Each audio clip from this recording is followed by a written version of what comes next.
Bonsoir, bienvenue à cette réunion régulière de la municipalité de Restel. Point 1, ouverture et présence. Au point 2, lecture et adoption de l'ordre du jour. C'est ce que je vais faire à l'instant.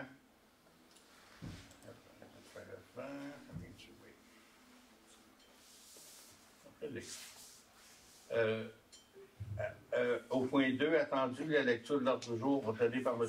Côté, adoption des procès-verbaux. 3.1, procès verbal de la séance ordinaire du 3 mars. C'est marqué 7 avril. Ah, c'est pas bon, ça. Bah, faites-moi ça. Je vous ai à m'adapter, sûrement. Au point 4, première période de discussion et de questions. Au point 5, administration. Au point 5.1, liste des comptes à payer. 5.2, liste des comptes déjà payés au 30 avril.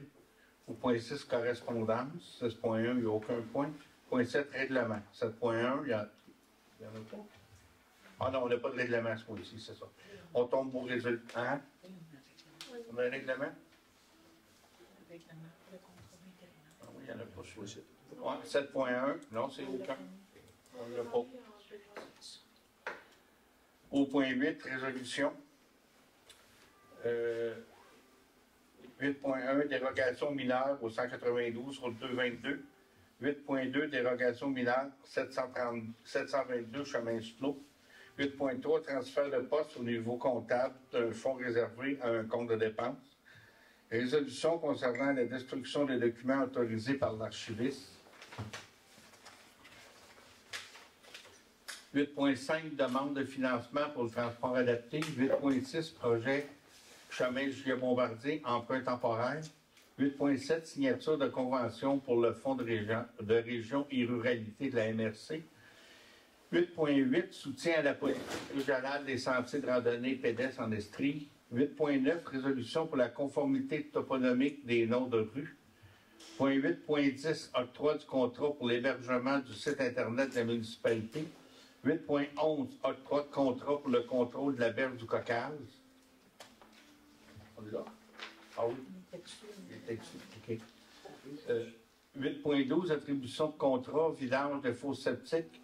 8.13, octroi de contrat pour l'installation de désinstallation de bouées de signalisation au lac Brompton. 8.14, offre de service, études de milieux humides. Au point 15, 8.15, élection municipale 2025, annulation du vote par correspondance.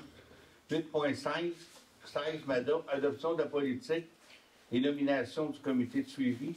8.17, présence d'éoliennes sur le territoire, position du conseil municipal. 8.18, démarche sur les énergies renouvelables du Val-Saint-François. 8.19, adoption du règlement numéro 396-04-2025 pour le contrôle intérimaire. C'est parce que j'ai dit de le remonter en haut. OK. On va le mettre en haut. On va le mettre en haut. 8.20, octroi du contrat de contrôle qualitatif des matériaux. Point 9, période de questions. Point 10, éolienne. Point 11, deuxième période de questions. Au point 11, il n'y a rien, levé l'Assemblée. Un proposeur pour qu'il n'y ait pas de modification de l'ordre du jour. Il y aurait une modification, je pense, au point 8.13, où c'est octroi de contrat pour l'installation seulement des bouées. Oui, c'est l'installation, il n'y a pas d'installation. Non. On va faire une autre résolution plus tard, pendant l'été. On rajoute le règlement 7.1. La résolution 8.19 à 7.1. Oui. Ce qui est à 8.19 va tomber à 7.1. Oui. Ça, c'est pas une résolution, c'est un règlement. C'est un petit coquillon. Je Propose. Parfait. On va passer au point 3, adoption du procès verbal de la séance ordinaire du 7 avril. Est-ce qu'il y a des corrections, des omissions? Ça va, je propose. Propose. Passer au point 4, première période de questions. Sylvie Bruno, chemin des Marais. Je veux revenir sur la procédure de la période de discussion et de questions. Oui. À la dernière séance, Mme Godreau a pris la parole et je la cite. Elle dit, la décision vient de moi et non pas du conseil. Je prends l'entièreté de la décision sur mes épaules. On a un règlement qui donne des règles à suivre pendant un conseil. Exactement. Alors, en faisant une recherche sur le site du gouvernement du Québec, on peut lire que c'est le conseil qui régit la période de questions, tant pour sa durée et la procédure applicable que pour le nombre de questions qu'une personne peut poser. C'est le règlement c'est le règlement qui régit comment ça fonctionne, et c'est le conseil qui peut décider de changer le règlement. Mme Gaudreau, la dernière séance, nous a fait part du règlement. Il n'y a rien été changé au règlement. On va l'appliquer un petit peu plus... D'accord. Un peu mieux. J'ai fait une recherche sur le site de la municipalité avec les mots-clés. J'ai rien trouvé. Est-ce que vous avez le numéro du règlement pour que je puisse en prendre connaissance? Pas par cœur, mais je peux vous le trouver, je vais vous le donner. Parce Le, que vous l'écrivez. le règlement de régie interne, si je ne m'abuse. Les mots-clés, c'est régie interne. Exact.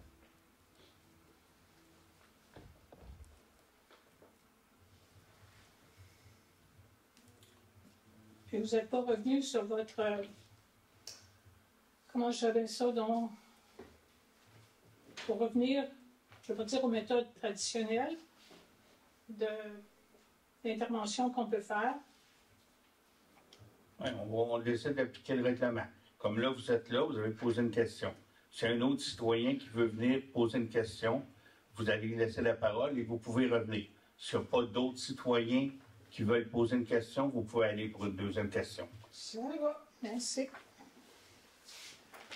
Oui.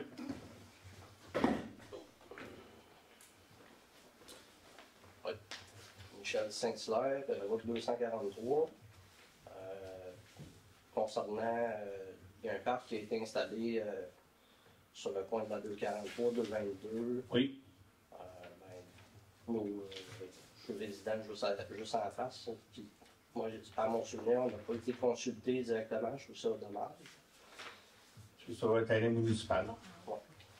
Parce que, tu sais, je veux dire, il y a des enjeux, des fois, de la quiétude des lieux, des dérangements à toute heure du jour, des déchets, des bruits, des visiteurs, des fois qui vont... tu sais, nous, on se préoccupe de ce qui se passe. C'est des gens qui viennent peut-être fouiner, je ne sais pas, tu sais. Puis, j'ai entendu aussi entre les branches que s'ils proposaient de mettre un parc là, qui déneigerait la rue pendant l'hiver. Puis ça n'a pas été le cas. Ça n'a pas été le cas. Ouais. Mais par contre, j'ai eu une discussion avec mon père, puis à l'époque, quand ils ont réaménagé l'intersection, mon père disait que M. Courtemanche avait mentionné l'idée que c'était possible d'obtenir ce bout de chemin-là et peut-être le terrain de la municipalité pour la somme $1, cette discussion. Là.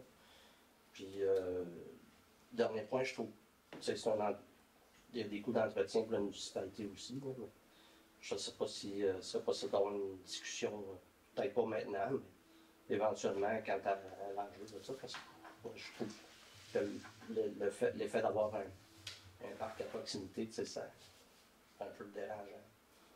OK. Faut qu'on en discute, c'est ça, éventuellement? Oui. Ben, tu sais, moi, dans le fond, j'aimerais ça voir aussi, tu sais, est-ce que c'était une possibilité à l'époque d'avoir vu que c'est un enclave, l'endroit où on habite, avoir la possibilité d'obtenir l'utilisation exclusive de la rue qui est là, comme qui avait été proposée. En note, on en parlera au conseil en réunion, là. D'accord. On t'en reviendra. Fait que dans le fond, ta demande, c'est si on peut te céder le terrain de là. Oui. Et ou la partie du chemin, parce que c'est un chemin qui est... Un chemin public pour l'instant, là? Oui, c'est ça pour l'instant. C'est uniquement utilisé par nous en tant que résidents. Par nous, puis ceux qui vont pas. Ouais, effectivement. Si c'est un chemin public, c'est pas une enclave. Non, non. Ben, c'est pas un chemin qui est cul-de-sac, là. T'entends? C'est ça que tu veux dire? Oui. C'est un terrain qui borde un chemin public. Exactement. C'est aussi au niveau du déneigement l'hiver, parce que ça Là, c'est vous qui faites le déneigement. Ouais, je trouve ça un peu. Ouais, on C'est va, ça, les coûts, ça engendre des efforts aussi, surtout avec l'hiver comme on a vu. ouais, c'est ça. C'est ça. Parfait. Merci. Ça reviendra. Merci. Est-ce qu'il y a d'autres questions? Oui.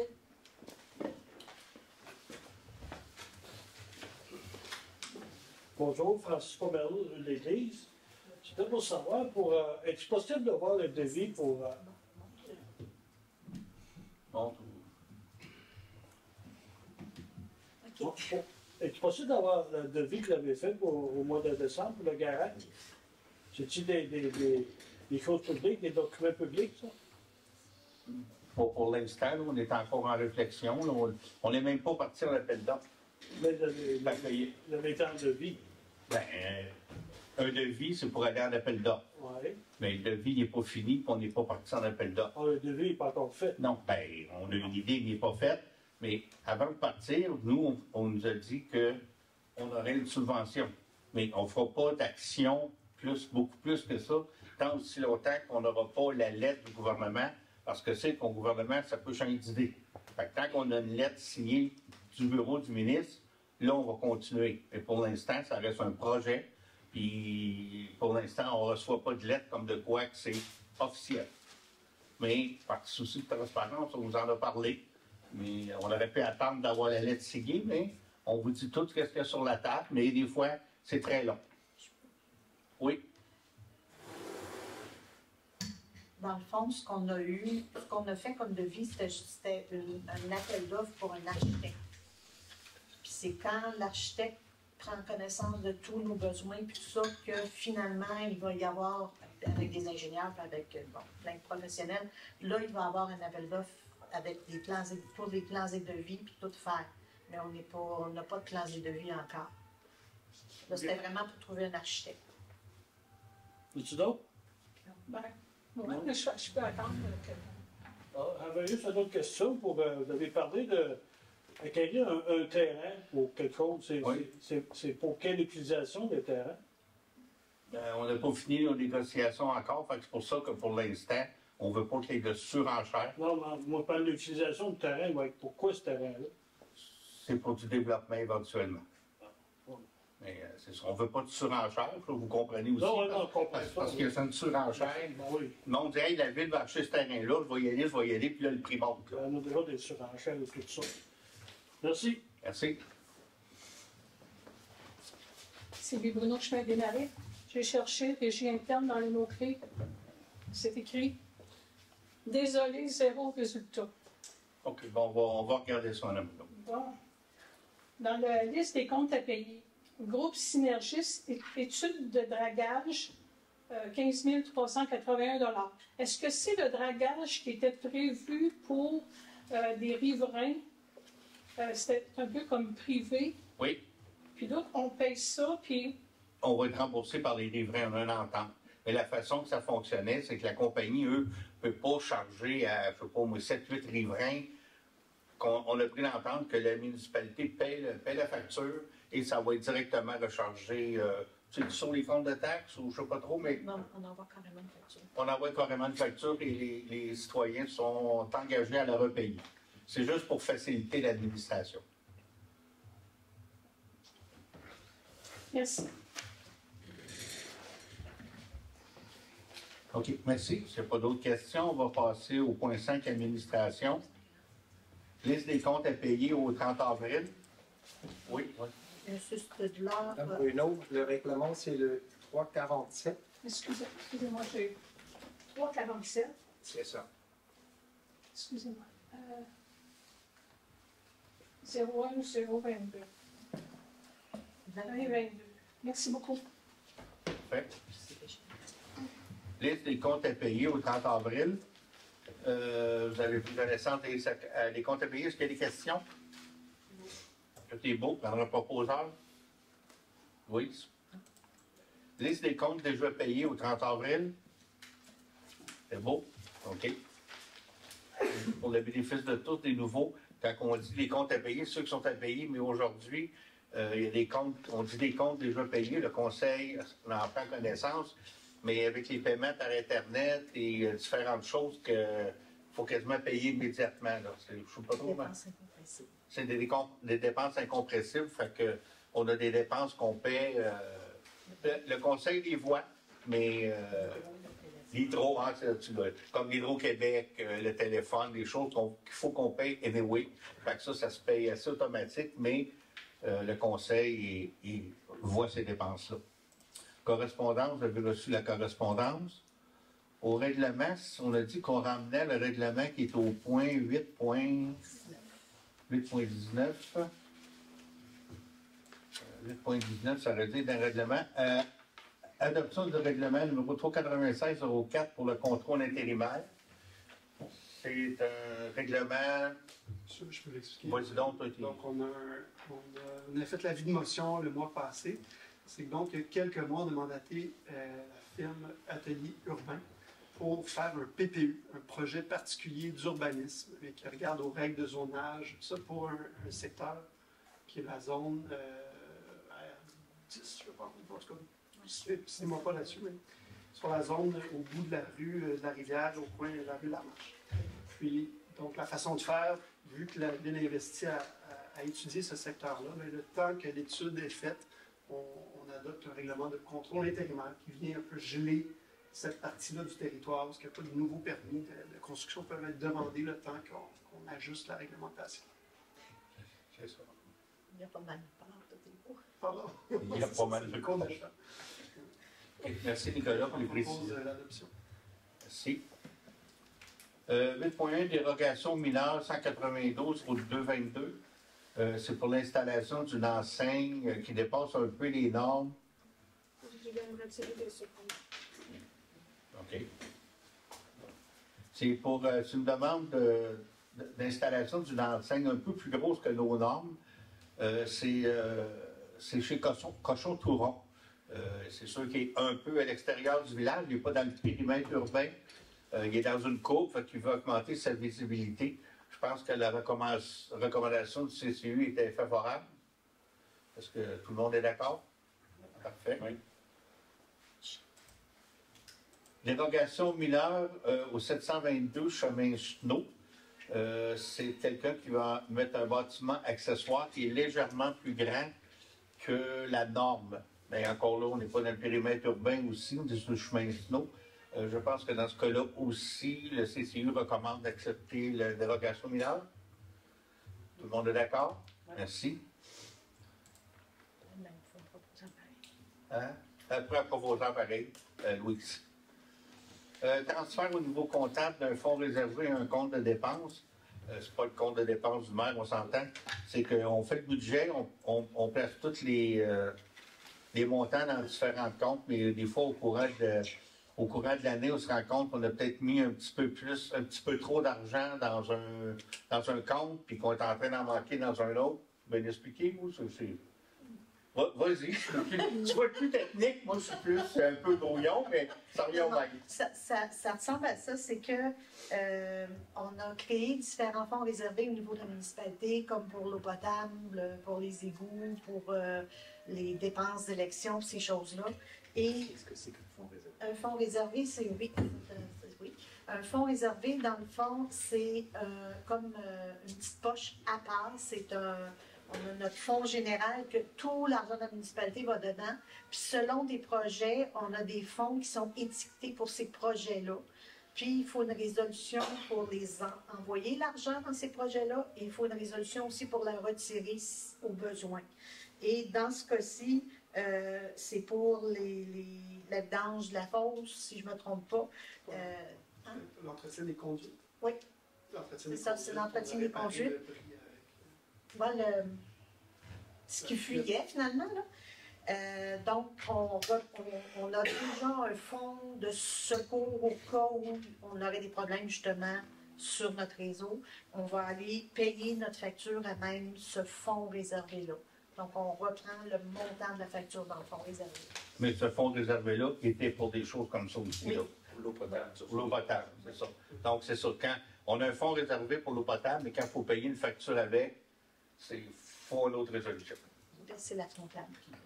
Puis c'est un montant qui était pris, ça fait peut-être 2 ans qu'on a fait ça sur les comptes de taxes, parce que c'est les gens seulement du secteur qui sont connectés à l'eau potable. Ils mettaient des sous de côté, puis il y avait une ligne dans le compte de taxes sur fonds réservés pour l'entretien des conduites. On sait qu'ils sont vieilles et qu'ils vont demander de l'amour, puis c'est des gros montants. On est chanceux, on a trouvé la fuite, puis c'est un petit raccord à réparer.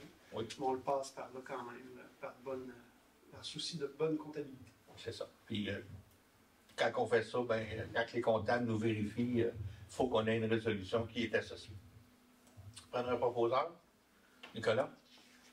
Résolution concernant la destruction des documents autorisés par l'archiviste. Notre archiviste, il nous fait son tour, comme à chaque année. Il nous a recommandé une série de documents qu'on peut détruire parce qu'ils ont plus de 5 ans, c'est ça? 6? Plus de 6 ans. Prendre une autorisation pour la destruction. Demande de financement pour le transport adapté. Tout le monde. Ben oui, c'est vrai. T'es vice-président de. Pas sous doute. On a tous pris connaissance, le conseil du budget transport adapté. C'est juste. Il faut adopter le budget, dire qu'on est d'accord, mais il va y avoir encore d'autres étapes avant qu'on soit. Il faut que ça passe à la MRC, il faut que la MRC le mette dans son budget. Là. Mais on est dans un tournant important dans le transport adapté. Qu'est-ce que ça va fonctionner? On ne sait pas, mais on peut vous dire que ça va coûter beaucoup plus cher. On a actuellement, là, résumé vite, là, tu me corrigeras même si tu n'es pas là. on a un contrat extrêmement avantageux avec les transporteurs qui finit en 2026. Qui nous charge 85 $ de l'heure pour les petits autobus. Là. Fait que si on se met dans le contexte d'aujourd'hui, 85 $ de l'heure, fournir un autobus, un chauffeur et du diesel, les réparations, tout le kit, là, c'est comme pas...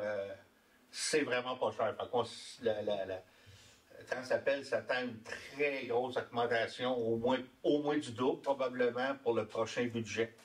Et je vous dis 85 $, regarde vos figures, puis vous avez vu, c'est pas cher, mais à un moment donné, il faut qu'on paye. Fait que c'est pour ça que le budget il a été fait là, pour 2026-2027. C'est des prévisions budgétaires, puis ils demandent à chaque municipalité d'adopter. Ça me prendrait un proposeur. Nicolas. Projet Julia Bombardier. Bien, on a fait une résolution d'emprunt, mais ça va être l'emprunt final. Actuellement, il faut faire un emprunt temporaire parce que les travaux commencent là, incessamment. Là, les gens ont reçu, les gens du secteur. La lettre? Elle est partie aujourd'hui. Elle est partie aujourd'hui. Okay. Ils vont recevoir une lettre les avisant que les travaux commencent, puis qu'il y aura sûrement des entraves à la circulation là, quand on fait une route. Ça fait des entraves, donc les travaux commencent, ça va être fait le plus rapidement possible. Je pense que le contracteur attendait la levée d'une période de dégel. C'était aujourd'hui que la période de dégel, donc ils peuvent circuler avec des camions pleine charge, parce que c'est sûr, si tu commences avant, ben, je ne sais pas, moi, tu étais à demi-charge, ça revient très dispendieux. Donc, ça commence, ça me prendrait un proposeur pour l'emprunt temporaire, oui. Ça pourrait être de combien? 1 million? 1 million 100 000, parfait. Signature de convention pour le Fonds régional de la ruralité, ben ça, c'est de l'argent que la MRC va nous donner dans le Fonds régional. C'est comment le montant? 9 000 $, c'est sûr que j'avais dans la tête. Avec 9 000 $ qu'on aura le droit pour la municipalité de Racine. Tout le monde est d'accord? Vous êtes bien mieux. Soutien à la politique régionale des sentiers de randonnée pédestre, ben ça c'est en Estrie. C'est juste un soutien à la politique pour les randonnées. Il n'y a pas de... qui propose? Je n'ai pas vu, Louise. Il n'y a pas d'argent de la municipalité là-dedans. Résolution pour la conformité toponymique des noms de rues. Je ne sais pas qui veut l'expliquer. Nicolas, tu as été très impliqué dans ce comité-là. Oui. André aussi, là, je ne sais pas. Vous séparez ça si vous voulez. Je vous laisse aller. Donc, c'est le fruit de travail du comité de toponymie et de communication, sur lequel Lionel Bombardier, Claudine Larocque, André et moi siégeons. Donc, on a eu plusieurs mandats, puis on les a recoupés dans une résolution. Je pense que c'est là-dedans qu'on passait le chemin de Maricourt. Oui. aussi. Oui. Donc, en premier lieu, il y avait le chemin Maricourt, qui est la prolongation du chemin Du rang du rang 1. de Macon. Tu l'expliques celui-là, André? Ils ont sorti le chemin Maricourt-Ouest, en réalité, par rapport à Maricourt. Les autres, ils ont un chemin Maricourt-Est, les autres ont un chemin Maricourt-Ouest. C'est ça. Il y avait confusion dans la municipalité de Maricourt sur le chemin Maricourt. Et le fait que le nôtre s'appelle Maricourt, qui ensuite devenait le rang 1, ça posait problème pour certaines personnes. Donc, ils nous proposaient d'appeler notre chemin Maricourt-Est, Oui. je pense. C'est Est, je pense, pas Est. Oui, c'est Est. Puis eux vont l'amener aussi T'as raison. Maricourt-Est. T'as raison, Ça va être un unique chemin Maricourt-Est. Puis là, il y aura peut-être chez eux Maricourt-Ouest. Mais il existe déjà le chemin. Et qui va peut-être le nommer Ouest. Oui, Mais Inès Maricourt, pas obligé de changer de nom. Là, ils vont mettre ouest. Est ou Ouest, ouais, c'est ça. Donc, la résolution proposait ce changement-là. Deuxième changement plus important, mais qui n'est pas un changement en même temps, provenait du fait, ça fait plusieurs années qu'on se penche là-dessus, un problème d'identification de l'axe principal, qui est la route 222, qui part du magasin général, qui va jusqu'au au lac Brompton. Donc, ce chemin-là est communément appelé route 222. Nous, dans les taxes municipales qu'on envoie un compte aux citoyens sur cette taxe-là, on le nomme route 222. Mais cette nomenclature-là pose souvent problème dans la délivrance des colis, par exemple. Fait que, il y a des citoyens qui reçoivent des colis de d'autres, puis c'est mélangé, vu qu'on a deux axes routiers qui ont. La 222, elle va aussi vers l'Alcool. La solution était toute simple, finalement. C'est qu'au niveau de la province, ils ont déjà nommé ce tronçon-là chemin du Grand Brompton. C'est une appellation qu'on entend parfois, mais c'est vraiment le nom officiel de ce bout-là. Donc, ce qu'on propose dans la résolution, c'est nous, à la municipalité, d'adopter cette appellation-là. On va faire une série de publicités dans le Racinoscope, puis sur Facebook, tout ça, pour inciter les gens qui le veulent à le changer vers cette nomenclature-là. Route 222 va. Si les gens le choisissent, ne veulent pas changer d'adresse, ça va se rendre sûrement quand même une fois sur deux au bon endroit. Mais au niveau des services des pompiers, services incendie, ou la taxation de la municipalité, c'est vraiment le nom qu'on suggère d'utiliser. Et c'est le nom, si vous allez sur le gouvernement du Québec, c'est le nom officiel. Exactement. On n'invente rien. C'est ça. Sur le site Adresse Québec, là, qui est un peu la Bible pour tous les organismes de la province, ils se réfèrent pour les adresses. C'est comme ça qu'il est appelé. Dernier petit changement, il est plus mineur, mais provient aussi de ce mélange-là de routes. On a un petit tronçon vers Valcourt. Donc, on part du village, puis on passe le Y.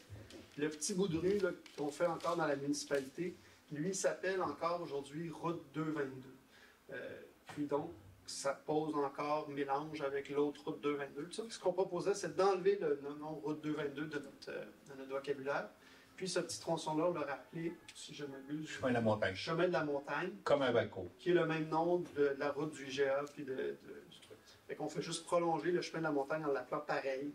Jusqu'à la 243. Exactement. Jusqu'au Y, là, où il y a C'est durant 2 jusqu'à la 243. Exactement. Les limites de la municipalité. C'est ça. Puis, c'est les seuls changements. On avait étudié le fait de changer la route de 243 pour enlever de la problématique. Mais là, à cet endroit-là, ça faisait beaucoup de changements d'adresse pour du monde. Fait que, on en est resté comme ça. Et donc, je propose cette résolution. Parfait. Il n'y a pas de questions. Parfait. Contrat pour l'hébergement du site Internet de la municipalité. On veut avoir plus d'autonomie pour faire nos modifications, tout le monde directement au bureau. Avant ça, il fallait passer par... C'était à chaque fois qu'on voulait faire un changement moyen, je ne dirais pas mineur, mais mettons moyen et tout, ben, c'était à 200-300 pièces à chaque fois. Là, et c'était long, ça prenait du temps. Maintenant, on va prendre le contrôle de notre site Internet complètement à l'interne et on va être hébergé, pour ceux qui connaissent, chez GoDaddy. C'est beaucoup, beaucoup moins dispendieux. On va déménager ce site-là, mais ça va être transparent pour tous. L'adresse Internet va rester la même. Et on prend 100% du contrôle au bureau. Fait qu'on n'a plus besoin de demander à une firme externe de nous ajouter un onglet ou des choses comme ça. Ça va être fait à l'interne.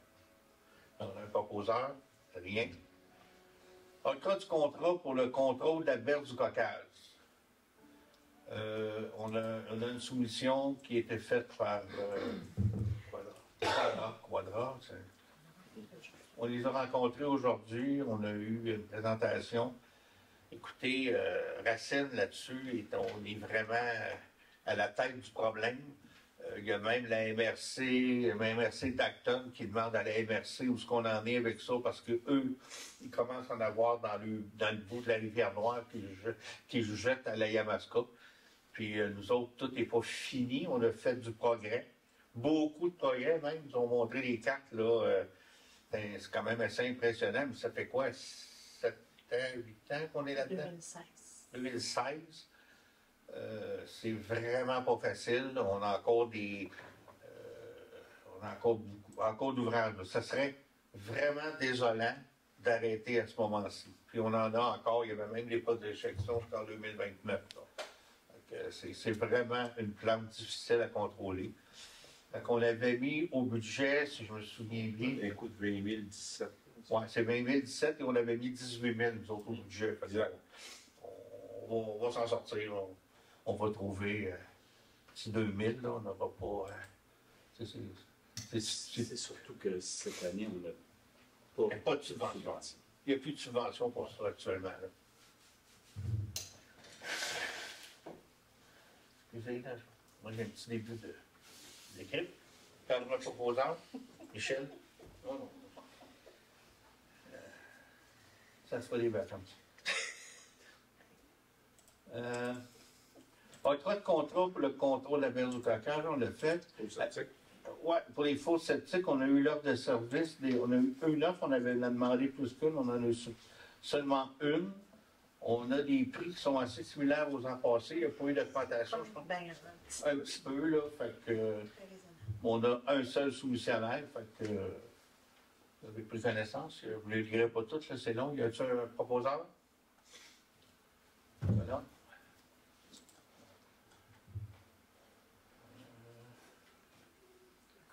Octroi pour le. Hein? Je voulais rajouter qu'on profite de bonnes économies d'échelle quand même. C'est pas cher le prix qu'on a pour vidanger les fosses septiques. Je trouve que c'est encore une bonne utilisation des fonds de le faire à la grandeur de la municipalité versus que chacun le fasse à la pièce chez eux.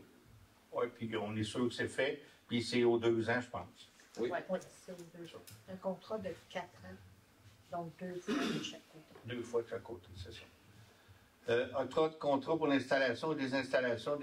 On va enlever des installations parce qu'on n'a pas le contrat.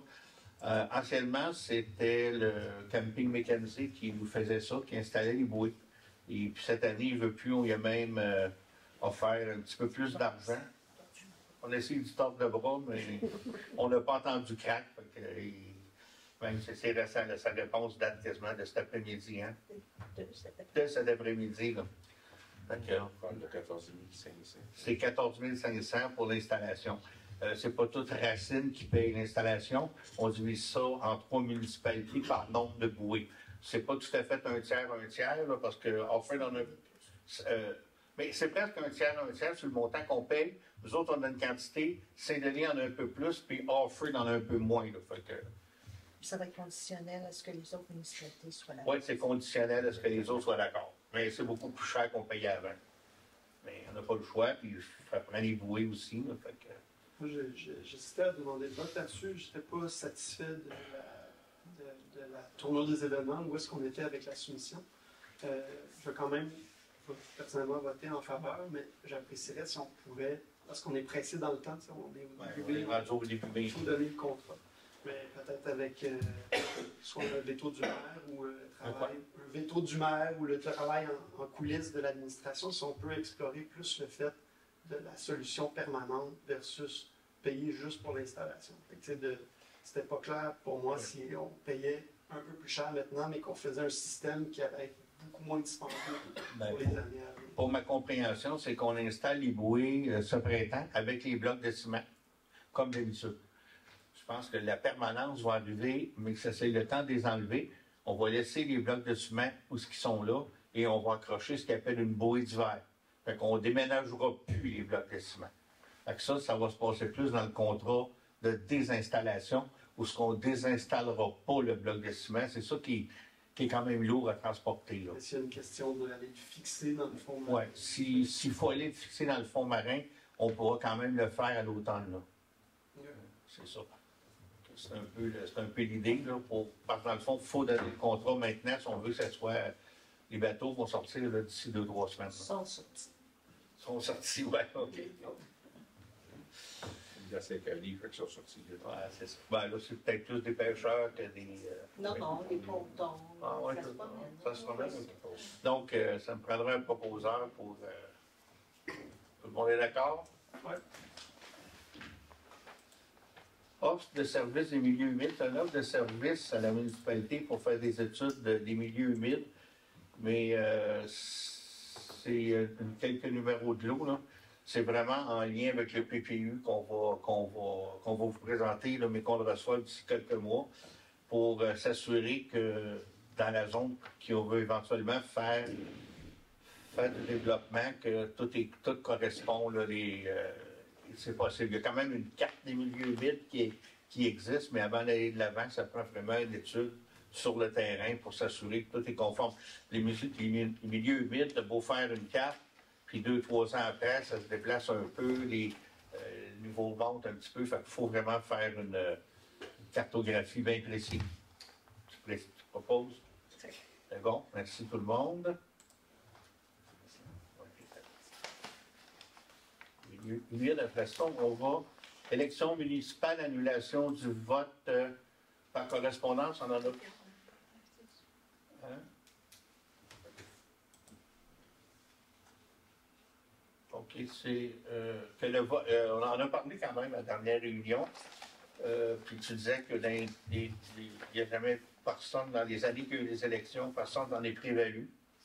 Bien, on a les années qu'il y a eu des élections. Dans le fond, c'est pas quelque chose dont les gens se sont prévalus.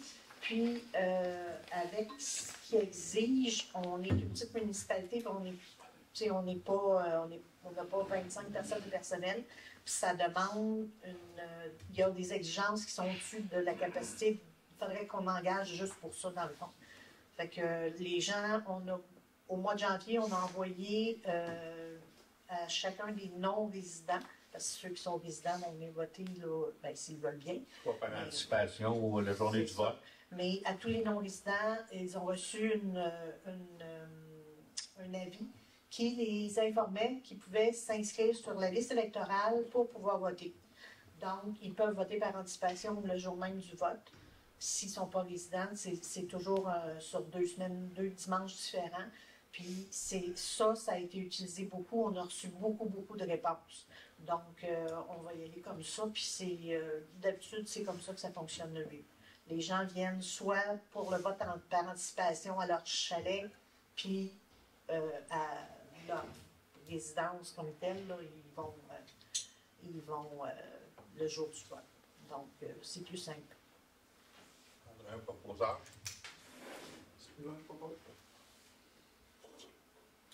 Point 8.16, adoption de la politique et nomination du comité de suivi pour la politique MADA.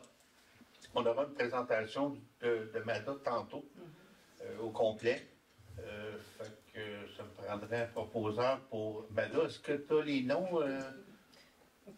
Oui, c'est sûr, ça va être toi, Louise, on le sait. Oui. Dans la résolution ici?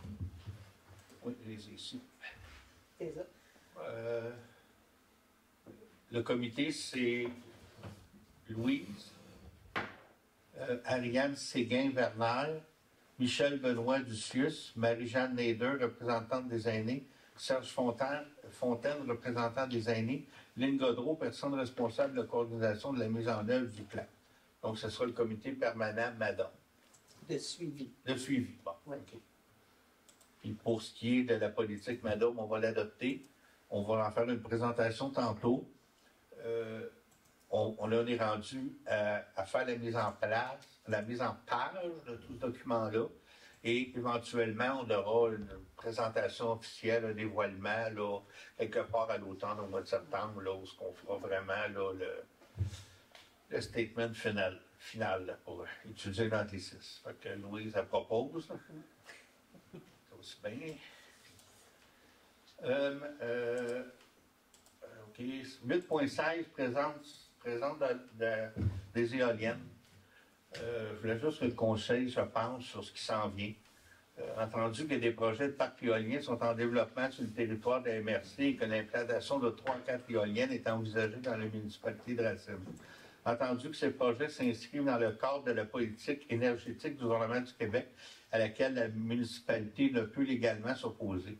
Entendu que ce type de projet peut générer des retombées financières positives pour la municipalité et ses contribuables. Entendu que le conseil municipal souhaite prendre part activement à ce projet de société en contribuant aux efforts de décarbonisation et en agissant en faveur d'un avenir plus durable pour les générations futures. Entendu que la municipalité souhaite se positionner de manière proactive afin d'influencer favorablement les conditions d'implantation au projet dans l'intérêt de la communauté. Donc, c'est juste qu'on demande au conseil de leur accord sur ce projet-là qui est dans l'air. Est-ce que tout le monde est d'accord? Oui. Merci.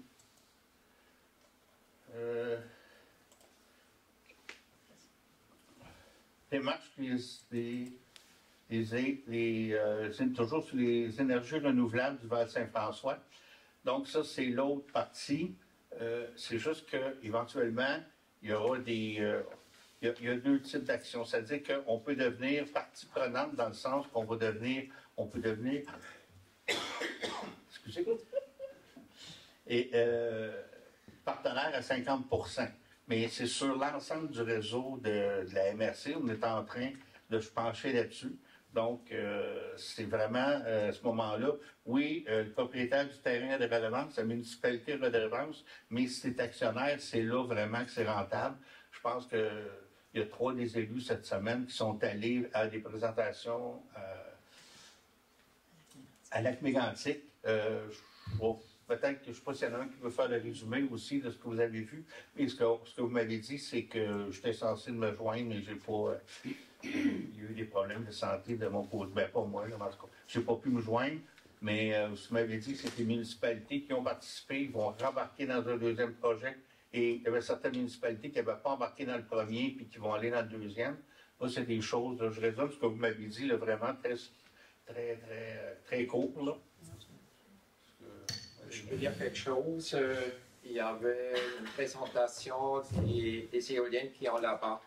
Et on fait ça par 3 phases. Là, ils sont en train de faire la 3e et finalement, ils vont avoir 72 éoliennes. La première phase, c'était par l'entreprise. Dans la deuxième, ils demandaient du partenariat par les municipalités. C'était un 30% et sur les 17, je pense, il y en avait 3-4 qui ne voulaient pas dans le temps. Et là, ils regrettent. Et un des maires, il est dans le 7e mandat, il dit que c'est une des plus belles réalisations qu'il a faites.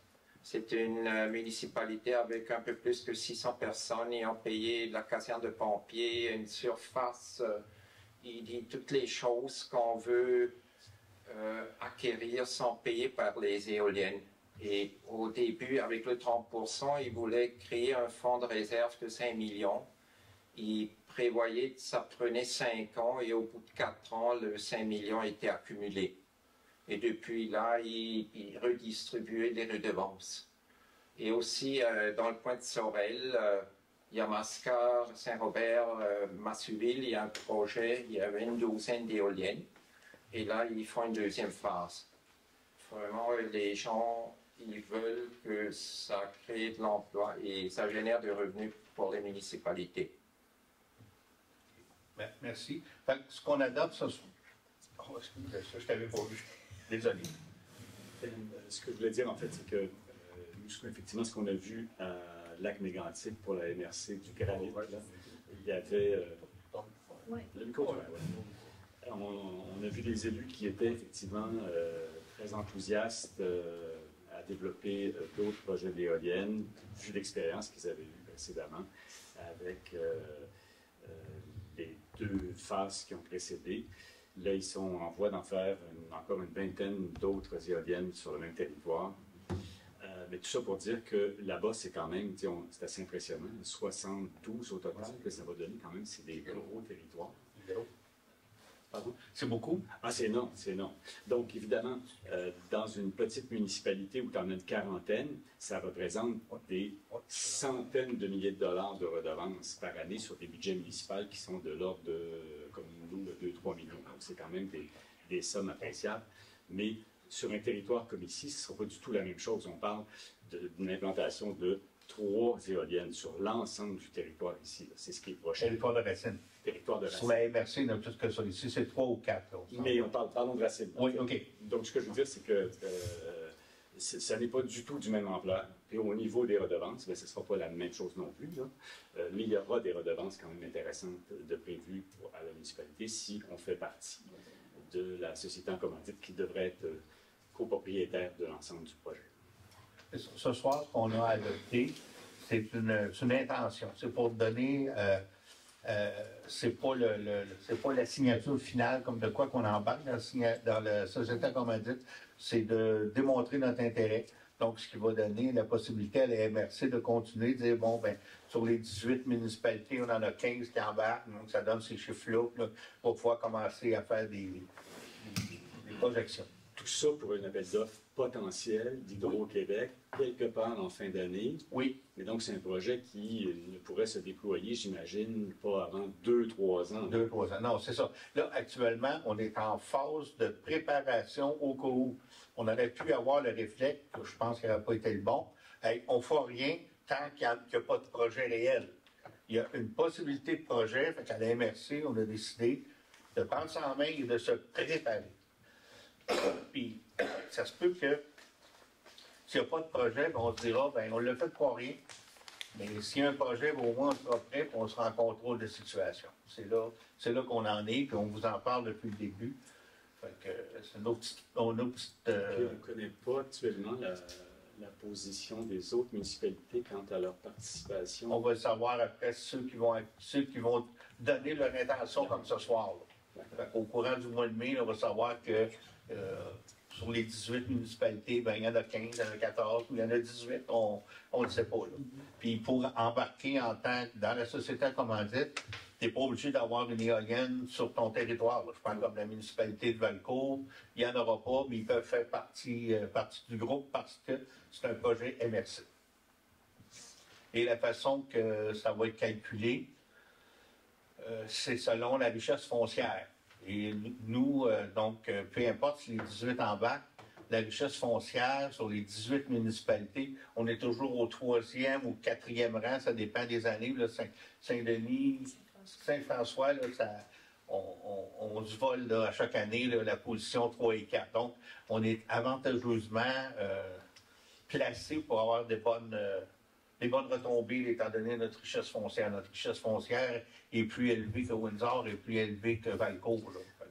Donc, on pourra avoir des redevances qui sont supérieures à notre nombre d'éoliennes installées. Là. Oh oui. D'accord. Oui, parce que c'est pas comme ça que ça va se calculer. Ça ne va pas se calculer en non. Nombre d'éoliennes sur le territoire et de redevances. C'est sur l'ensemble du projet. On parle de redevance. La redevance, c'est-à-dire que si Racine a 3 éoliennes, on a une redevance, même si on ne fait pas partie de la société en commandite. Okay. Ça, c'est clair. Comme le propriétaire a une redevance, la municipalité a une redevance. Et avec la société en commandite, c'est une troisième chose, vu qu'on devient on devient copropriétaire des éoliennes. On bénéficierait des profits. Des profits, c'est ça. Sur l'ensemble des éoliennes de la MRC, et c'est redistribué selon la valeur foncière. Mais Racine, on est très bien positionné sur notre valeur foncière. Donc, on arrête de bonnes retombées. Un proposeur. Michel, merci. C'est fait. Adoption du règlement 386. Hein? On l'a fait tantôt, on l'a déménagé de place. Hein?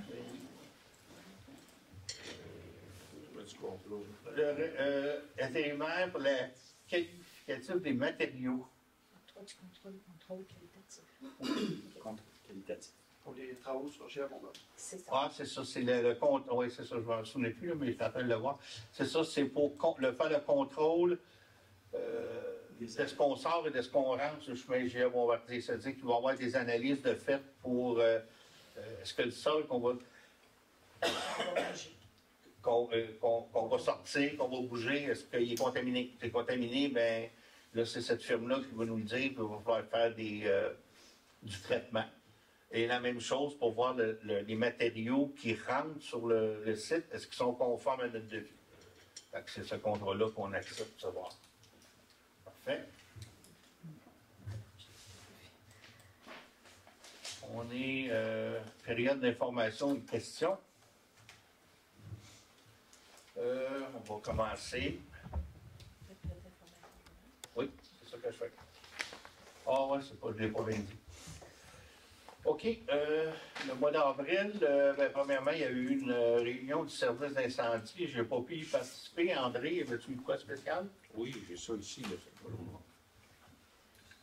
c'est ça.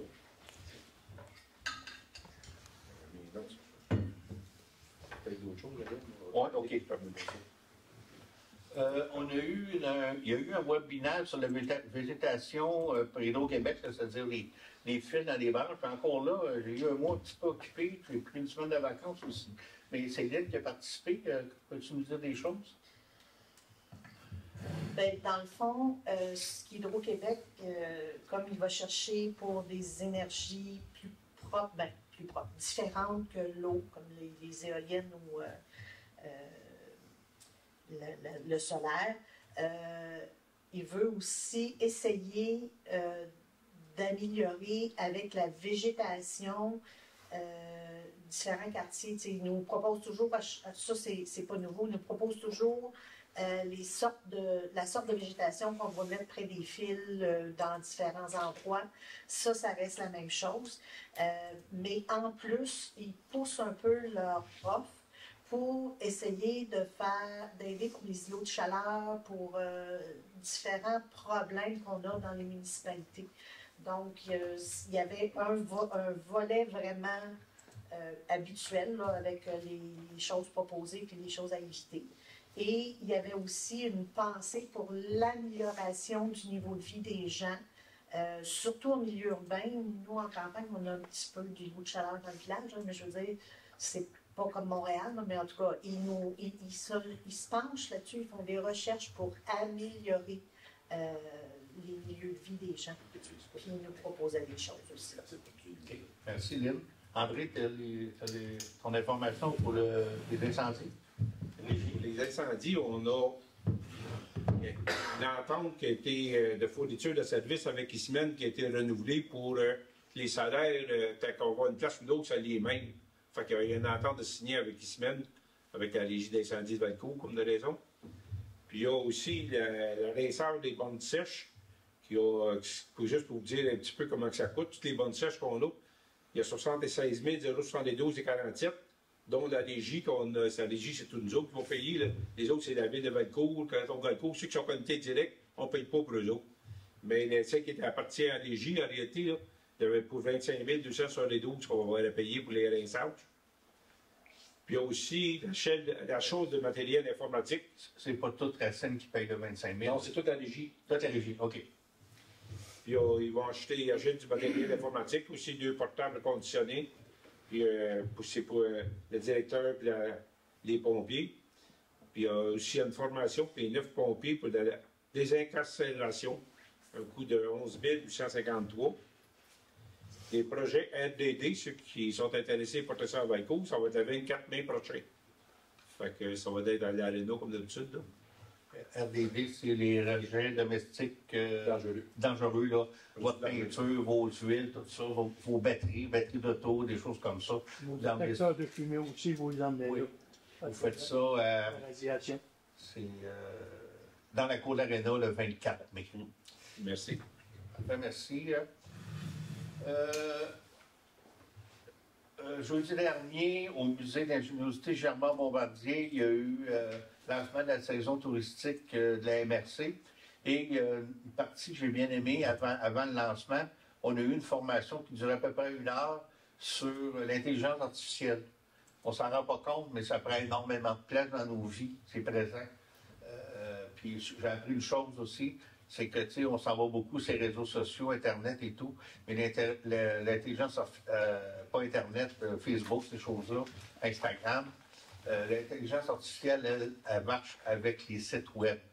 Donc, si par exemple, il y a quelqu'un qui va demander à l'intelligence artificielle, au niveau touristique, ça se fait beaucoup, je vais aller dans le secteur des cantons de l'Est, je veux découvrir les attraits agroalimentaires, bien, ces sites web de Racine ne parlent pas de ça, ils les emmèneront pas à Racine, c'est pas parce qu'on en parle dans notre Facebook que ça va sortir. Les gens se planifient des voyages en Europe, des voyages n'importe où avec ça. Donc, c'est l'avenir. On ne peut plus évaluer nécessairement la pertinence de notre site Internet sur le nombre de clics, parce que ça va un peu en diminuant. Mais là, il n'y a pas de méthode pour l'instant, savoir comment de fois l'intelligence artificielle a consulté notre site web. Ça viendra peut-être un jour. Mais en tout cas, moi, j'ai appris ça là, fait que ça a changé un peu mon idée sur le site web.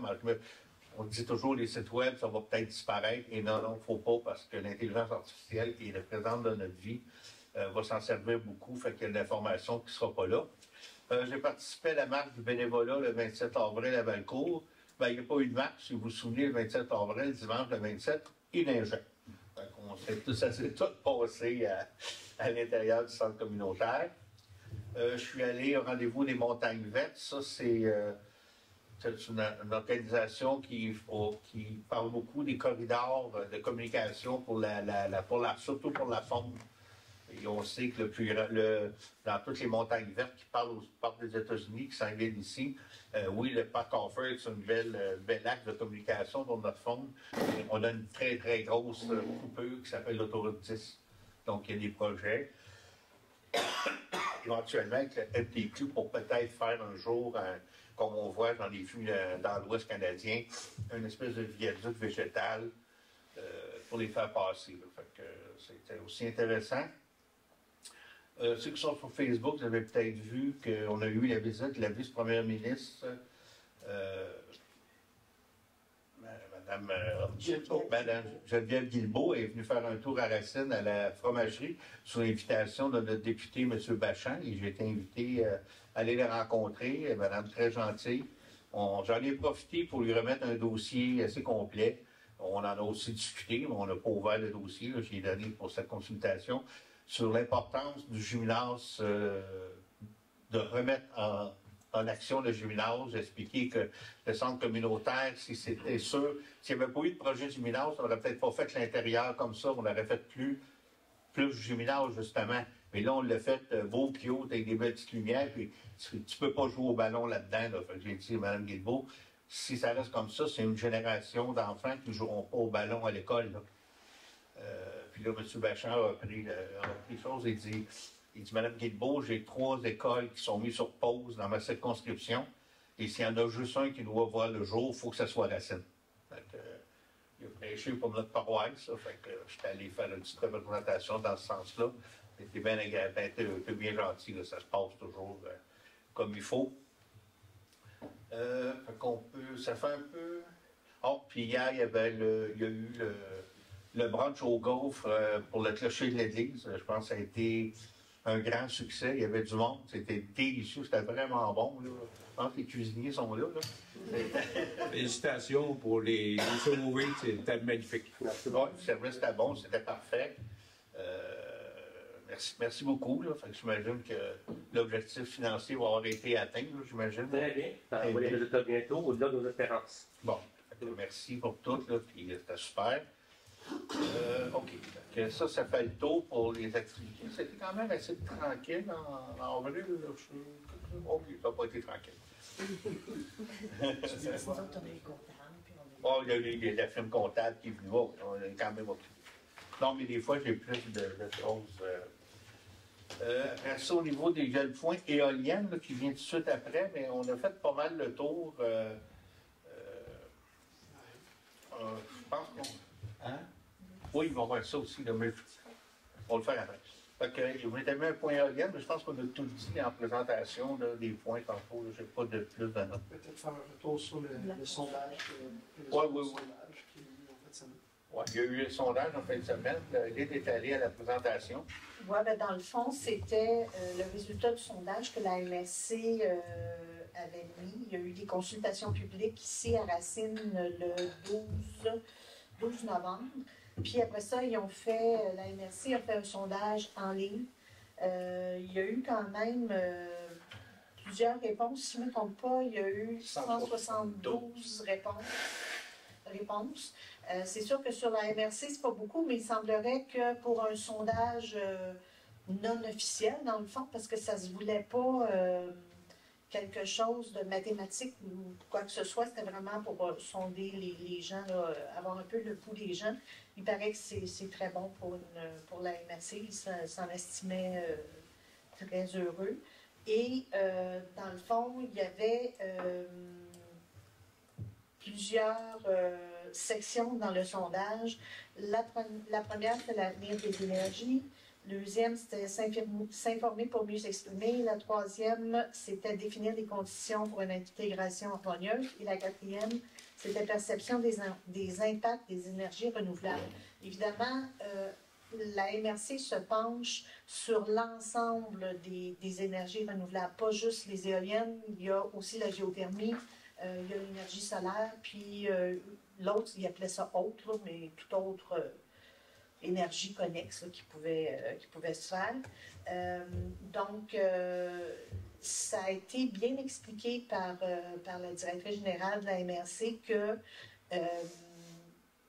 dans le fond, puis comme M. le maire l'a dit aussi, c'est que au lieu de se faire prendre au dépourvu, l'approche de la MRC, ça a été de sonder le public et de vérifier ses règlements pour être prêt au moment où il y aura une offre qui va se présenter. Puis, oui, il y a des offres qui vont se présenter éventuellement. Peut-être que ça va être sur le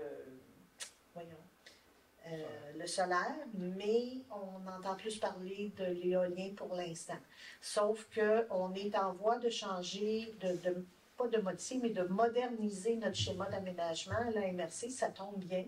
Donc, c'est le moment ou jamais d'aller nous positionner en tant qu'MRC pour accueillir des projets comme ça, pour qu'on puisse avoir notre mot à dire, écoutez, on y a pensé déjà d'avance, puis voici ce qu'on est prêt à accepter, puis ce qu'on ne veut pas accepter, dans le fond. Hein.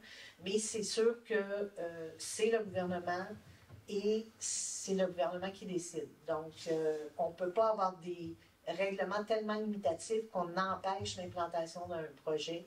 On ne peut pas non plus s'opposer à un projet, ça reste le gouvernement. C'est comme j'avais dit une fois, un exemple, j'aime souvent prendre des exemples un petit peu extrêmes, mais si on avait sur notre territoire une magnifique forêt de pins de 200 ans, on pourrait dire on ne veut pas qu'il y ait d'éoliennes là.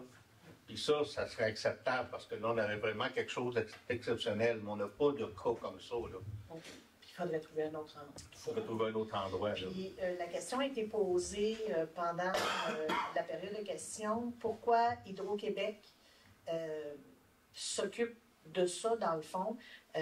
Parce qu'on entend beaucoup le gouvernement d'Hydro-Québec, c'est que Hydro-Québec cherche à acheter de l'énergie. Donc, puis que ce soit solaire, géothermique ou éolien, c'est quelque chose qu'ils ne faisaient pas avant. Peut-être, bon, on pensait que Hydro-Québec avait assez d'énergie, puis ça a l'air que ce n'est pas le cas. Donc, ils ne se sont jamais vraiment positionnés là-dessus, mais ils sont ouverts maintenant à acheter de l'énergie des promoteurs comme ça, de ceux qui vont promouvoir des projets d'éoliennes ou des projets de solaire, des choses comme ça. Hydro-Québec est prêt à acheter l'énergie. Donc, c'est pour ça qu'on voit toujours Hydro-Québec comme dans le décor avec le ministère, avec le gouvernement du Québec. Bon, merci. C'est parce que ça ne nous a jamais vraiment été expliqué. Je trouve que c'est important. C'est bien. Maintenant, on va passer à la présentation, comme je vous ai dit tantôt, pour le MADA. Vas-y, Louise. Oui. Donc, tout ça, premièrement, on revient sur le rapport d'Enclume qui faisait notre vision stratégique. Et dans la vision stratégique, il y avait des points qui parlaient que d'avoir une politique familiale et une reconnaissance MADA, c'était important pour une municipalité. Il y avait 5 orientations qui étaient sorties dans le rapport Enclume. Un village convivial, une innovation sociale, accueil des nouveaux ménages, développement économique, tourisme. Alors, ces points-là, sont touchés dans la politique familiale. Vous voyez ici, dans le rapport d'Enclume, on l'indiquait qu'il fallait entamer les démarches pour devenir municipalité amie des aînés et entamer les démarches pour l'élaboration d'une politique familiale. Pourquoi une politique familiale? Ben, c'est une occasion de porter une attention particulière aux besoins des familles et des aînés, les familles incluant nos jeunes, nos ados aussi. Encourager la participation active des aînés au sein de la communauté, concrétiser la vision d'une société pour tous les âges, accéder aux subventions supplémentaires pour la réalisation d'un plan d'action. Bien ici, on le sait que les revenus d'une municipalité, ce sont les taxes foncières et les subventions qu'on réussit à aller chercher. Avec l'accréditation, la reconnaissance MADA, on aura accès à des subventions offertes par le secrétariat aux aînés et en ayant une politique familiale, on aura accès à des subventions au ministère de la Famille. Je voulais aussi mentionner que ce n'est pas reconnu seulement par nos paliers gouvernementaux au Canada, au Québec, mais c'est aussi reconnu, MADA, par l'Organisation mondiale de la santé. Je vous donne un aperçu de la répartition de la population ici à Racine. Les 9 ans et moins représentent 8,2 %, les 10-24 ans, 13,8 %, les 25-39 ans, 13,8 %, les 40-64 ans, 37,5 % et les 65 ans et plus, 26,8 %. Ça, c'est la marguerite qui est dans tous les documents MADA qu'on peut recevoir. Ce sont les 9 thèmes abordés durant nos rencontres là, pour élaborer la politique. Donc, on a parlé des espaces extérieurs et des bâtiments, habitat et milieu de vie, transport et mobilité, participation sociale, le loisir, le respect et l'inclusion sociale, communication et information, santé et services sociaux. La démarche qu'on a faite, elle a permis d'identifier 5 grands champs d'action prioritaires, donc la mobilité, les communications, le milieu de vie, les espaces publics extérieurs et le loisir. La démarche, bien, je suis contente d'entendre que la MRC était satisfaite de leur sondage parce que pour Racine seulement, on s'est trouvé à sonder 242 personnes.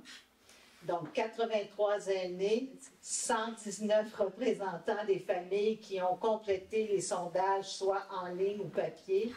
Et ensuite, on a eu 4 tables de discussion, 2 pour les aînés, 1 pour les représentants des familles, 1 avec les ados. Et en plus, Nicolas est allé faire un sondage auprès des enfants de 6e année. Donc, au total, 17 % de la population a été sondée. Je vous présente notre comité de pilotage qui a travaillé sur une période de 18 mois pour arriver aux résultats qu'on vous présente aujourd'hui. Donc, le comité de pilotage représentait les aînés Serge Fontaine, Gaston Michaud, Marie-Jeanne Lider. Pour les familles, Marianne Joachim, Julie Saint-Hilaire, Ariane Séguin-Werner. Pour le milieu de la santé, M. Michel Benoît Ducius. Pour la petite enfance, Louise Véronneau du CPE Magimo de Racine. Le représentant de la communauté, Sébastien Champagne du CAB. Et pour l'administration, parfois Stéphanie Deschaines et parfois Lynn Gaudreau. On a été très habilement guidés par Emmanuel Jean Arsenault d'Espace Muni, qui était notre chargée de projet. Sans elle, là, ça ne serait pas fini.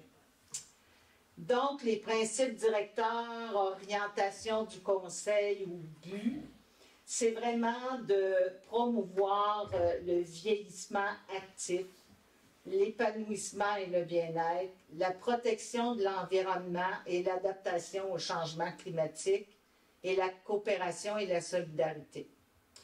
Je vous donne un exemple ici de 2 champs d'action, 2 actions qu'on veut réaliser. J'ai oublié de vous dire que ce plan-là, c'est de 2025 à 2028. Ce sont des actions qu'on veut réaliser dans ce délai-là. Ça, en sont 2, mais il y en a 54 dans le document qu'on veut réaliser. Donc, si on prend la mobilité, qui était une des actions priorisées selon les sondages, l'action ici qui est représentée, c'était de faciliter la marche pour les personnes aînées au village et au pourtour des lacs. Donc, la clientèle cible, les aînés, l'échéancier, on prévoit améliorer tout ça en 2026. Les responsables, la municipalité, les partenaires, l'Association des lacs, les ressources, les subventions comme TAPU et autres. TAPU qui est transport actif en périmètre urbain. Et les résultats attendus, aménager des stations de repos, que ce soit des bancs ou...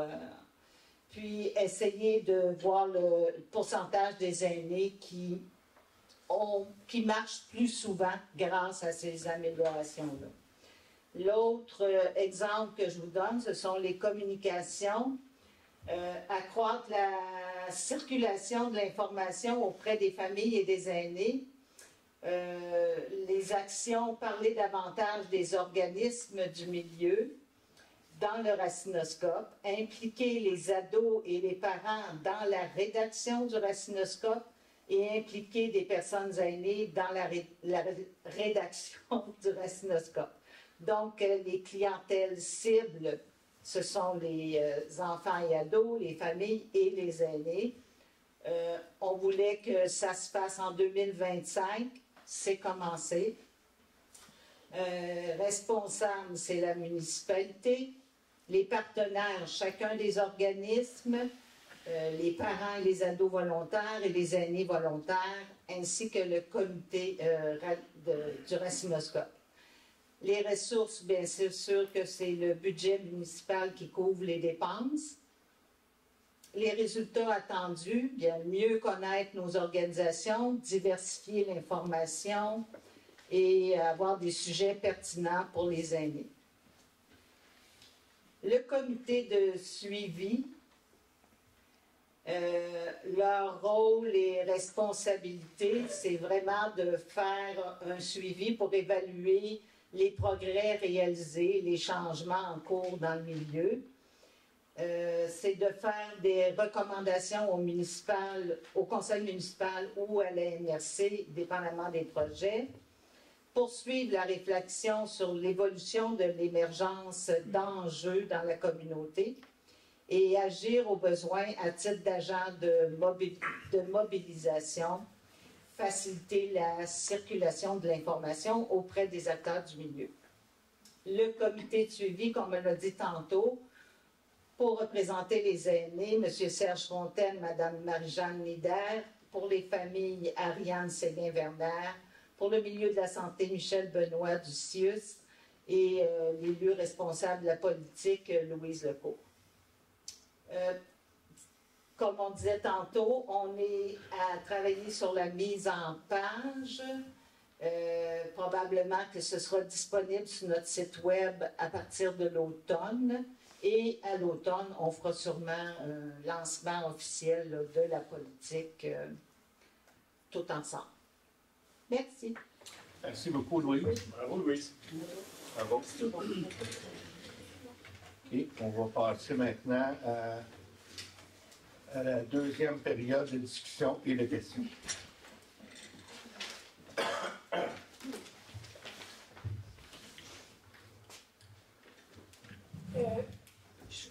Je vais probablement déroger à la question et sous-question, parce que ça va toucher les éoliennes, si vous me le permettez. Ici, on va. Vous dites que vous avez estimé à 3 à 4 éoliennes à Racine. C'est ce qu'on nous a dit. Ça, c'est sur la base d'intention avec un propriétaire? Ou c'est juste que... Non, c'est la compagnie qui a fait des études ici. Elle nous a dit qu'il y avait une possibilité d'implantation de 3 à 4 éoliennes. C'est pas des propriétaires qui ont manifesté leur intérêt d'en implanter sur leur terre? Non. Les endroits ciblés par la compagnie qu'on ne connaît pas, là, mais on s'imagine que c'est en hauteur un peu, là, sur les cimes, là, pas une éolienne dans un trou, évidemment. Puis les propriétaires, ils ont techniquement été contactés, les propriétaires potentiels, mais on ne sait pas c'est qui, on ne sait pas la réponse. Mais j'ai posé la question quand j'ai assisté à la... Samedi dernier, là? Samedi à Richemont. J'ai posé la question. Si les propriétaires refusent, il n'y en a pas. C'est ça. On va confirmer que c'était ça. C'est exactement ce que je vous ai dit ici. Fait qu'il n'y a pas de tordage de bras. C'est pas supposé. Fait que s'il n'y a aucun propriétaire, on n'aura pas. Il n'y en aura pas. Mais vous pouvez à ce moment-là quand même faire partie de la société en commandite. Exactement la même chose, comme je dis, comme exemple à Valco. On sait qu'à Valco, il ne peut pas en avoir. Là. Il y a trop le périmètre urbain est trop serré, il y a trop de monde. Mais il pourrait décider de faire partie de la société quand même. Quand c'est un partenariat, je ne sais pas ma compréhension, mais c'est que quand tu es partenaire d'un projet, tu assumes autant les dépenses que les... Tu assumes les dépenses, oui. Mais c'est basé, comme j'ai déjà expliqué, on est encore en train de tout étudier ça, mais c'est basé sur un emprunt. Puis, sur, mettons, 20 ans, il y a un emprunt de X millions de dollars, parce qu'on parle de millions de dollars ici. Là. Et c'est pas nous qui faisons l'emprunt, c'est la MRC, oui, mais on fait partie de ça quand même. Et c'est remis avec les profits. Les profits couvrent largement les paiements et l'intérêt. Ça, c'est dans tous les cas, partout, dans toutes les places au Québec, ça fonctionne toujours très bien. C'est un risque beaucoup moins grand que si on décidait de partir une compagnie pour faire un produit X, Y, Z qu'il faut vendre. Notre produit il est déjà vendu, on a déjà un acheteur garanti. Si on fait 1 kilowatt d'électricité, Hydro-Québec s'est déjà commis à l'acheter. Fait que c'est pas... on n'a pas un produit à vendre, il faut trouver quelqu'un. On a le client garanti qui achète chaque kilowattheure qui va être produit. Fait que la rentabilité est garantie. Là. C'est là-dessus que c'est basé. Est-ce qu'il y a d'autres personnes qui ont des questions parce que je vais revenir? Oui.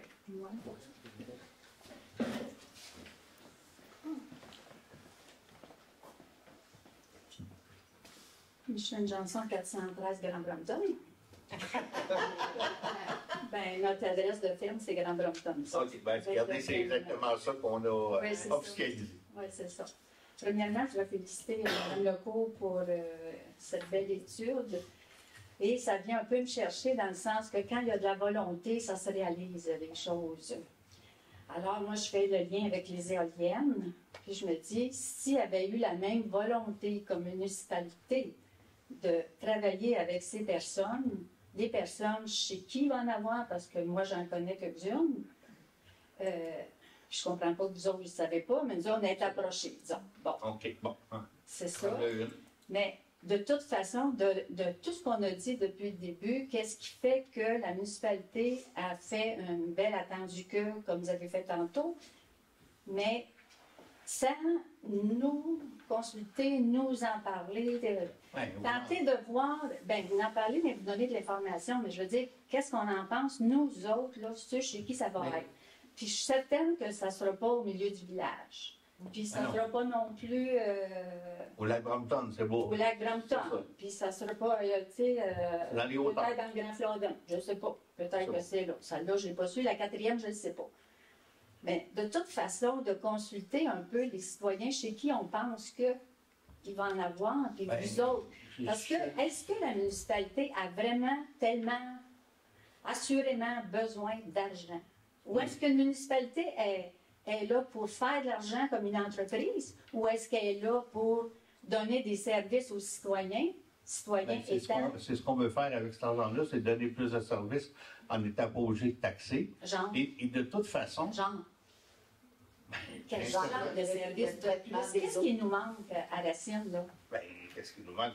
Tout le monde trouve que les taxes sont trop élevées, fait qu'on peut peut-être arrêter d'augmenter les taxes, je ne sais pas. Mais il y a plein de choses qu'on peut faire. Mais même si on voulait, en tant que municipalité, ne pas avoir d'éoliennes, on ne peut pas le refuser. On ne peut pas le refuser. On le dit depuis le début, je pense que ça vous a été dit samedi dernier, si il y a un appel d'offres et qu'il y a des propriétaires qui disent oui, il y aura des éoliennes. Fait que quand le train passe, ben là, on est aussi bien d'embarquer dedans que de le faire imposer. Fait on est aussi bien d'être partenaire et d'être avec. C'est pas nous qui le contrôle, on ne l'a pas, le contrôle. Mais on peut dire non. Donc Ben, si on dit non, c'est pas grave, ils vont arriver pareil. Mais d'abord, on ne peut pas dire non. Ben, c'est ce que je vous dis depuis le début. Les propriétaires de terrain, eux, peuvent dire non. C'est les seules personnes qui peuvent dire non. La municipalité ne peut pas dire non. On ne peut pas. Ça nous prendrait une raison, comme tantôt, là, je suis allé avec un exemple extrême, là, on a la plus belle forêt de pins du Québec il y a 200 ans. Ça pourrait être un argument. Mais on n'a pas ça, on n'a pas d'endroit où ce que vraiment il faut protéger. Donc, on n'a pas le pouvoir de dire non. Moi, je ne sais pas où les lectures sont faites, puis de quel genre de lecture qui a été proposé samedi, ou bien quand j'entends comme à Mégantic, c'est vrai que les autres, ils en ont beaucoup, mais c'est en plein bois. Il n'y a pas de citoyens là, c'est loin, très éloigné. Je sais que c'est plus cher, mais quand on pense aux citoyens, c'est là. Et je ne sais pas tous si vous lisez Facebook un peu, tout le monde, mais c'est fou les municipalités, comment ils braillent. Moi, j'entends pas qu'ils sont contents qu'ils font de l'argent. Ben, on ne lit pas les mêmes choses. On ne lit pas les mêmes choses. C'est sûr que moi, je peux vous en faire des photocopies. Ben, je ne vais pas de photocopies, mais il faut faire attention. Sur Facebook, il y a beaucoup de complotistes qui se gagnent des choses aussi. Non, n'ai pas peur de ça. Non, mais regardez, c'est ça. On va dire des bons mots, mais on n'est pas là pour s'ostiner. Moi, ce que je vous dis... Moi non plus, mais je veux juste... On ne peut pas s'opposer à ça. Puis les municipalités qui en ont sont toutes contentes.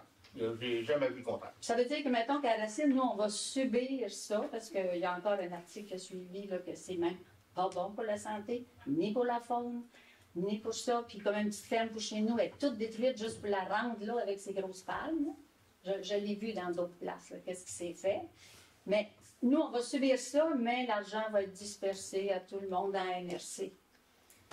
Vous avez le choix de... On va avoir des redevances pareilles. Le propriétaire... On va avoir la même chose que l'autre avec l'autre. Ben non, on va en avoir plus parce qu'on a des éoliennes sur notre terrain. On va avoir des redevances d'éoliennes. C'est pas la même chose que la participation financière.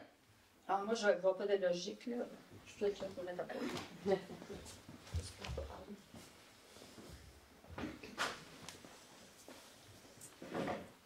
Bonsoir, Marie Fournel, 360, chemin de Grand Ponteux. Moi, j'ai été approchée avec mon conjoint par l'Emergex. OK. Ils sont venus nous rencontrer, ils nous ont donné comme un projet de contrat, ils nous ont expliqué comment ça fonctionnerait. On est contre, on n'est pas d'accord. Bon, il n'y en aura pas chez vous. Il n'y en aura pas chez nous. Et ils parlaient même d'une autre possibilité sur un autre terrain qui nous appartient, d'une autre. Est-ce que c'est ça la quatrième? Je ne sais pas. Si ça fait deux, là, ça fait deux éoliennes qui seraient comme ça marcherait. On n'en aura peut-être pas. Alors, je ne rêvais pas en couleur. C'est ça.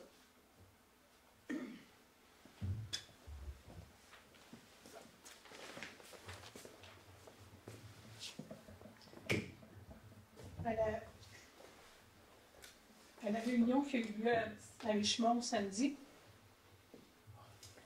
on parlait qu'il n'y aurait peut-être pas rien de vraiment concret avant 2026.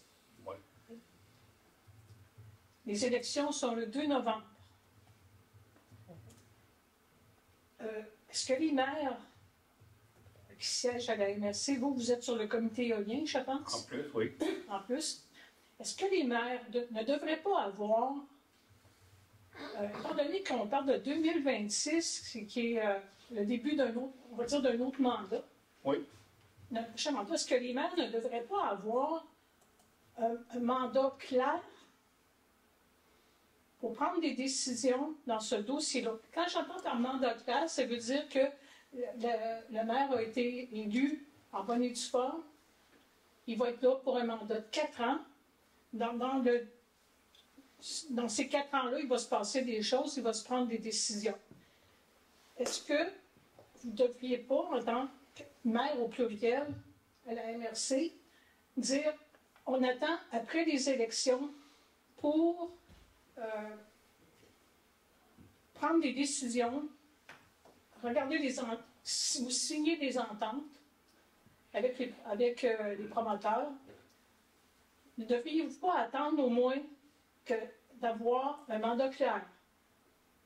Par mandat clair, ça veut dire que vous avez été élu, peu importe par réclamation ou par vote, par élection. Bien, écoutez, vous avez un point, mais on s'attend qu'il y ait des appels d'offres d'ici la fin de l'année, possiblement même avant les élections. Fait qu'on n'a pas le choix, ce serait irresponsable de ne pas se préparer comme il faut, et ce qu'on fait. Puis là, ce que vous me dites, c'est que, bon, il y a des refus ici, donc il y a peut-être plus ou moins d'éoliennes à Racine, je ne sais pas, mais il va peut-être en avoir ailleurs. Donc, la MRC se prépare. On ne dit pas que les appels d'offres vont être à l'automne, au printemps 2026. On nous dit que ça va être à l'automne ou fin de l'année 2025. Donc, il faut se préparer. Et en tant qu'MRC responsable, c'est ce qu'on fait. On se prépare. On n'a pas le luxe d'attendre. Sinon, on ne sera pas prêt. On ne sera pas prêt à les encadrer comme il faut. Fait que c'est exactement ce qu'on fait. On se prépare. Ça serait irresponsable de ne pas le faire. Oui. Si on met les choses sur pause au niveau... Mais on ne peut pas les mettre sur pause. Ce que je veux dire, là, c'est que là, vous prenez des décisions à date d'aujourd'hui. Les élections, c'est au mois de novembre. OK, là, la vie continue là, jusque-là. Oh, oui. Bon. Mais peut-être un exemple, là, que c'est un autre maire qui va remporter l'élection. On suppose ça. Mm-hmm. Et vous êtes en faveur d'eux, vous êtes un grand partisan de... Le conseil vient de se prononcer. Ouais. Bon, mais mettons, tout le conseil est changé. Mm-hmm. Que le prochain, là, eux autres, ils ont une oreille pour ceux qui, comme moi, ou pour d'autres citoyens, là, s'opposent à ça. Là. Fait que ça va avoir été décidé avant les élections. Il risque d'avoir un nouveau conseil en partie changé ou pas. En tout cas, on peut présumer de rien de ce qui va se passer. Moi, je pense qu'il ne devrait pas rien y avoir avant, au moins.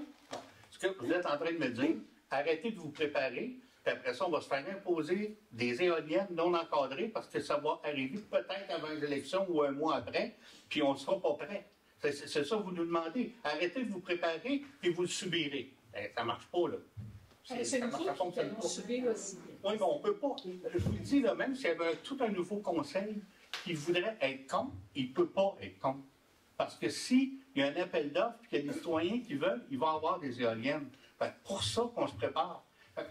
Même si ce soir, là, tout le monde aurait voté non, il y aurait quand même des éoliennes.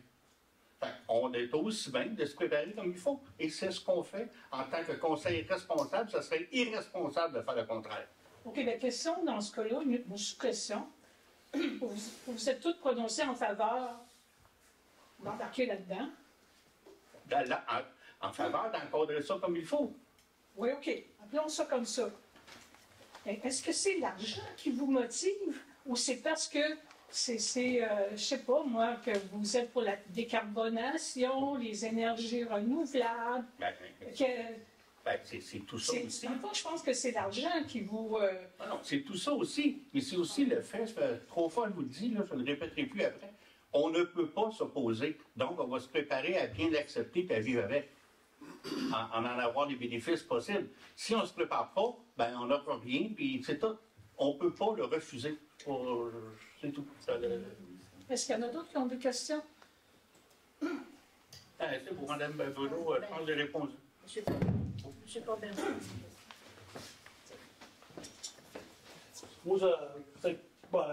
Ça serait pour le transport en commun, transport adapté. Ce ne serait pas possible de mettre de la publicité pour aider à payer le transport, mettre de la publicité sur ces autobus pour aider. Ils font ça à Sherbrooke avec le transport en commun.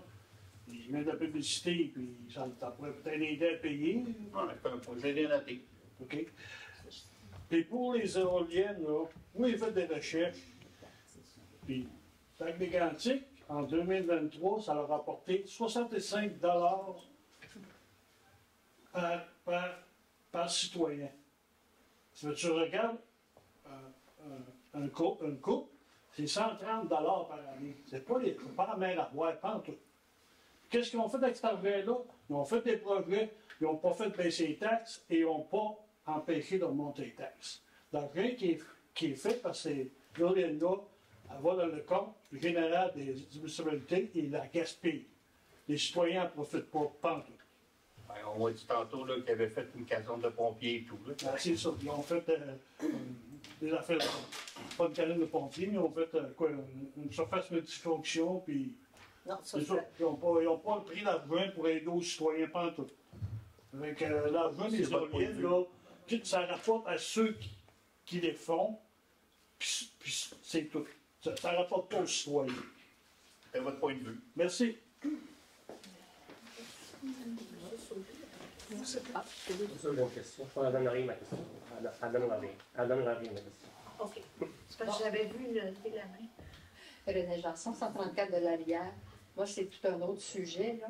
Je ne vois pas d'organisation de loisirs pour nos jeunes ados. C'est bien beau la MADA, puis qu'ils vont les encadrer. Mais j'ai rien vu passer qu'il y a quelqu'un qui organise, il y a un comité, il va y avoir de la balle, il va y avoir du soccer, il va y avoir... Qu'est-ce qu'il y a cet été pour nos jeunes? C'est ça est-ce que ça va sortir bientôt ou c'est parce qu'il y a bien? Ben, c'est comme on l'a dit, les loisirs, je sais qu'il y a des choses qui s'organisent, là, du pickleball, c'est les gens. Mais ça, c'est personnellement, nous autres, c'est pas pour les ados. On pouvait se Non, non, mais c'est ça, mais il faudrait qu'il y ait quelqu'un aussi qui prenne en charge. Mais le comité de loisirs, c'est qui? Votre comité de loisirs? C'est les citoyens qui prennent ça en charge. Ça ne marche pas, ça, dans la vie. Il n'y a rien qui s'organise. Il y a un comité, oui. Il y a où le comité? C'est un comité à l'interne avec c'est moi, Liane, André. Pour l'instant, on a focusé beaucoup sur la fête de la Saint-Jean. C'est pas des loisirs des jeunes, c'est pas du sport. Il y a beaucoup de... dans les dernières années, on s'est fié sur une organisation populaire. C'est donc le hockey, les activités subventionnées, qui sont subventionnées par la municipalité en termes d'équipement, puis en subvention sur les frais de professeurs ou de... Présentement, ça se fait? Oui, toujours. Ce qui nous cassait les oreilles tantôt, c'est un exemple de loisirs ou de cours de musique qui sont faits comme ça. Bon, c'est personnel, ça, c'est la personne qui paye. Oui, mais c'est quand même subventionné par les loisirs avec la carte citoyenne. Il y a tout un pan qui est organisé avec la ville de Valcourt. Donc, les enfants participent à beaucoup d'activités. Le camp de jour, le SAE ou le camp d'été est fait là-bas. Les activités de hockey cosum, soccer. Il y a une offre de loisirs qui fait profiter avec l'échelle toutes les municipalités environnantes autour du pôle de Valcourt. L'exemple de la balle, par exemple, un tout petit peu plus en parler. Tant pour les adultes que pour les jeunes, il y avait un manque de relève. Il n'y avait pas personne qui prenait ça en charge. Ça prend des organisateurs, pour que ça montre. Non, mais je vous dis qu'on manque énormément notre comité de loisirs. Non, bien sûr.